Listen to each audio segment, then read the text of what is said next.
अस्सलामुअलैकुम वरहमतुल्लाह। दोस्तों, ज़मीन का तजिया किसानों के लिए एक मुश्किल अमल है और इस अमल को आसान बनाने के लिए हमने कुछ चीज़ें मंगवाई हैं बाहर से।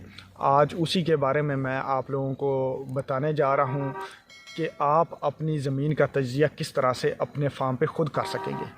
दोस्तों, ज़मीन का तजिया क्यों एक मुश्किल अमल है? क्योंकि हर ज़िले में लेबॉर्ट्रीज़ तो गवर्नमेंट ने बना दी हैं, लेकिन वो हर एक की पहुंच में नहीं है। हमारे बहुत सारे किसान जो हैं वो या तो देही इलाकों में रहते हैं, अगर वो वहाँ लेबॉर्ट्रीज़ में पहुंचते हैं तो आने जाने पे उनका टाइम भी बहुत ज़्यादा लगता है। एक दिन ज़ाया हो जाता है सैंपल जमा करवाने पे, दूसरा दिन जो है वो वहाँ से रिपोर्ट लाने में ज़ाया हो जाता है और वहाँ पे पहुँचने के लिए उनका जो है आने जाने का ख़र्चा भी हो जाता है। अगर मैं अपनी बात करूँ तो मैं सैंपल सबमिट करवाने जाऊँ तो मेरा जाने पे 300 ख़र्चा हो जाता है और आने पे 300 ख़र्चा हो जाता है। इसी तरह 600 रुपये ख़र्चे के साथ साथ 2 दिन भी ज़ाया होते हैं।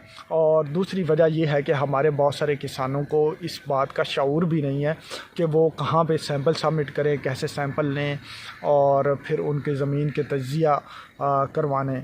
लेकिन इस चीज़ का बहुत ज़्यादा नुकसान भी होता है। अगर ज़मीन का तजिया नहीं करवाते तो या तो हम ज़रूरत से ज़्यादा खादों का इस्तेमाल करते हैं या फिर हम ज़रूरत से कम खादों का इस्तेमाल करते हैं।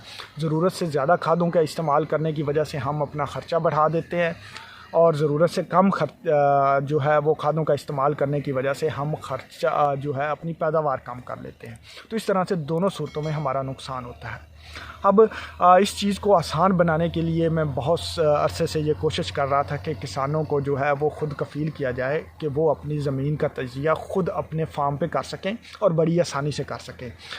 इसके लिए मैं पहले भी कोशिश करता रहा हूँ कि आप लोगों को मैंने बताया कि आप किस तरह से ज़मीन की जो है वो पीएच मालूम ख़ुद कर सकते हैं। उसी तरह की एक किट जो है हमने चाइना से मंगवाई है, जिसकी मदद से किसान जो हैं वो ख़ुद अपने फार्म पे ज़मीन का तजिया करके मालूम कर सकेंगे कि आपकी ज़मीन में फास्फोरस के क्या स्टेटस है, आपकी ज़मीन में पोटाश का क्या स्टेटस है, आपकी ज़मीन की पीएच क्या है, ताकि उसके मुताबिक आप डाल सकें कि आपकी ज़मीन में कितनी मिकदार में फास्फोरस मौजूद है और कितनी मज़ीद डालनी चाहिए और कितनी मिकदार में पोटाश मौजूद है और कितनी मज़ीद उसमें डालनी चाहिए अच्छी फसल लेने के लिए, और आपकी ज़मीन की पीएच क्या है, ताकि आप अपनी ज़मीन की पीएच को देखते हुए बेहतरीन खादों का इंतखाब कर सकें कि आपको जो है अपनी ज़मीन की पीएच देखते हुए जो है डीएपी का इंतखाब करना है, जो है एमएपी का इंतखाब करना है, यूरिया फॉस्फेट का इंतखाब करना है, नाइट्रोफॉस का इंतखाब करना है, या फिर पोटाश के सिलसिले में एसओपी का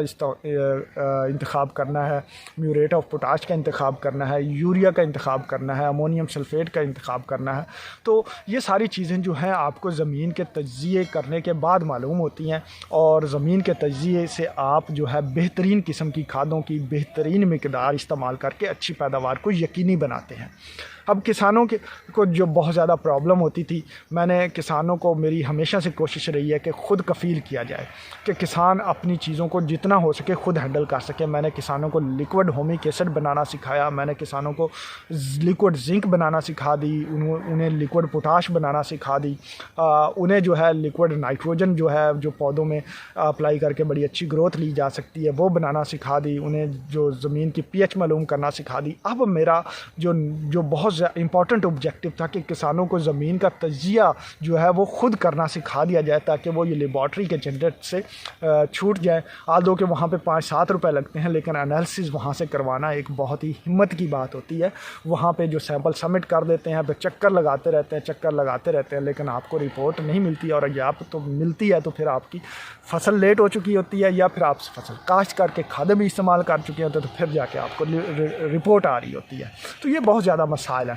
इस चीज़ को हल करने के लिए हमने किट मंगवाई है चाइना से, जिसकी मदद से आप चंद ही मिनटों में अपनी ज़मीन का तजिया ख़ुद अपने फार्म पे कर सकेंगे, बिल्कुल उसी तरह से जिस तरह मैंने आपको पीएच जो है वो चेक करना सिखाई। उस किट की मदद से चंद एक कलर्स जो है वो आपको नोट करने होंगे। आप जो है उस कलर को, उस किट के साथ एक गाइड आती है, आपने जो कलर चेंज आएगी उसको उस गाइड के साथ मैच करना होगा कि वो जिसके साथ मैच करेगी उसके सामने जो है आपको लिखा होगा कि आपकी ज़मीन में फास्फोरस की क्या स्टेटस है, पोटाश का क्या स्टेटस है, आपकी ज़मीन का पीएच क्या है। वहाँ से आप बड़ी आसानी से चंद 1 मिनटों में अपनी ज़मीन का तजिया खुद कर लेंगे और बड़ी आसानी से कर लेंगे। ये किट हमारे पास पहुँच चुकी है और इंशाल्लाह जो है मैं चूँकि गाँव आया हूँ, जैसे ही वापस जाता हूँ तो वहाँ पे जो है इस किट को प्रैक्टिकली आपके सामने पेश करूंगा और वीडियो बना के आपको ट्रेन भी करूंगा कि उस किट को आप इस्तेमाल कैसे कर सकते हैं। उसके बाद अगर आप लोग इंटरेस्टेड हुए तो आपको वो किट मंगवाने का तरीक़ाकार भी बताया जाएगा। हमें ये किट मंगवाने में थोड़ी सी मुश्किल हुई, लेकिन आप लोगों के लिए हम ये बहुत ही आसान बना देंगे कि आप उसको किट को जो है वो ख़ुद मंगवाएं, ख़ुद भी ज़मीन का तजिया करें, अपने दोस्तों का भी ज़मीन का तजिया करके उन्हें बताएं। एक सॉइल के एनालिसिस पे जो है वो ख़र्चा जो है 100 से 125 रुपये आएगा, जो कि लेबॉर्ट्री में आल्दो के 10-15 रुपये लगते हैं, लेकिन आने जाने का ख़र्चा वो जो है मिला के तकरीबन 1000-2000 रुपये सॉइल एनालिसिस पे ख़र्चा हो जाता है। लेकिन इसकी मदद से आप 100-125 रुपये में अपनी ज़मीन का तजिया कर सकेंगे, अपने दोस्तों की ज़मीन का तजिया कर सकेंगे और मुनासिब और बेहतरीन किस्म की खादों की सिलेक्शन करके ज़्यादा से ज़्यादा पैदावार हासिल कर सकेंगे। तो दोस्तों, अगर आपने हमारा चैनल सब्सक्राइब नहीं किया हुआ तो इसको ज़रूर सब्सक्राइब करें ताकि आपको वो आने वाली वीडियोस बर वक्त मिलती रहें। और मेरी हमेशा से कोशिश रहती है कि किसानों तक बेहतरीन किस्म की इंफॉर्मेशन पहुंचाई जाए। तो दोस्तों, अगली वीडियो में इंशाल्लाह आपको प्रैक्टिकल करके दिखाऊंगा। तो उस वक्त तक आप मुझे इजाज़त दें, मिलती हैं अगली वीडियो में, तब तक अल्लाह हाफिज़।